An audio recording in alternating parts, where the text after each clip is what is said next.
ఒడిశా నుంచి దక్షిణ తమిళనాడు వరకు కోస్తాంధ్ర మీదుగా అల్పపీడన ద్రోణి కొనసాగుతోంది.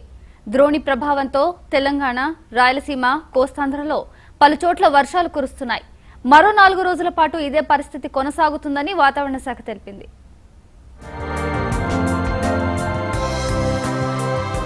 ఒడిశా నుంచి కోస్తాంధ్ర మీదుగా ఉత్తర తమిళనాడు వరకు అల్పపీడన ద్రోణి ఏర్పడింది. ద్రోణి ప్రభావంతో అక్కడక్కడా చెదురుముదురుగా వర్షాలు, ఉరుములతో కూడిన జల్లులు కురుస్తున్నాయి.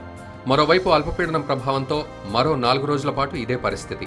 ఈ అల్పపీడన ద్రోణి ప్రభావంతో తెలంగాణ, రాయలసీమ, కోస్తాంధ్రలో వర్షాలు పడే అవకాశం ఉంది. ఇదిలా ఉండగా హైదరాబాద్లో కూడా ద్రోణి ప్రభావంతో పలుచోట్ల వర్షాలు కురిశాయి. Banjara hills, Jubilee hills, Ameerpet, పంజాగుట్టలో వర్షం పడింది. గడిచిన 24 గంటల్లో తెలంగాణలోని 10 జిల్లాల్లోనూ వర్షాలు కురిశాయి. ఆదిలాబాద్, మెదక్, కరీంనగర్, వరంగల్, నల్గొండ, ఖమ్మం జిల్లాల్లో కాస్త ఎక్కువగానే వర్షం కురిసింది. కొన్ని ప్రాంతాల్లో 4 నుంచి 6 సెంటీమీటర్ల వరకు వర్షపాతం నమోదైంది.